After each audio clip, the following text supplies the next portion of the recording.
2025 সালের নির্বাচন এটি কেবল একটি তারিখ নয়, এটি একটি জনগণের আশা এবং একটি জনগণের প্রত্যাশা।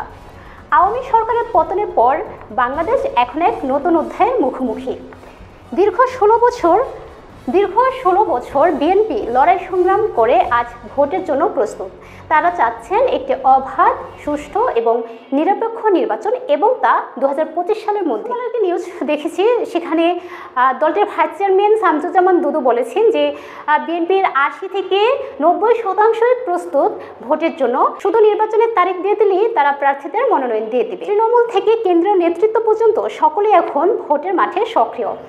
তারা দল গোছাচ্ছেন এবং জনগণের সাথে কথা বলছেন, জনগণের পাশে দাঁড়াতে চাচ্ছে এখন একটি নির্বাচনী রোডম্যাপ, যাতে জনগণ তাদের ভোটাধিকার স্বাধীনভাবে প্রয়োগ করতে পারে। একটি সরকার যা জনগণের দ্বারা নির্বাচিত এবং জনগণের পাশে থেকে কাজ করবে। তবে প্রশ্ন রয়ে যায়, এই নির্বাচন কি জনগণ চাচ্ছে নাকি পুরনো নাটকের নতুন মঞ্চায়ন? আর যদি এই নির্বাচন হয়ও, তাহলে জনগণ কি তাদের সঠিক প্রতিনিধি বেছে নিতে পারবে, নাকি আবারও ভোট হবে কিন্তু সিদ্ধান্ত নেবে অন্য কেউ? দেশের 1/3 মানুষ ডক্টর মোহাম্মদ ইউনূসের দিকে তাকিয়ে আছেন। তারা চায় বিকল্প, তারা চায় স্বচ্ছতা, তারা চায় নতুন নেতৃত্ব।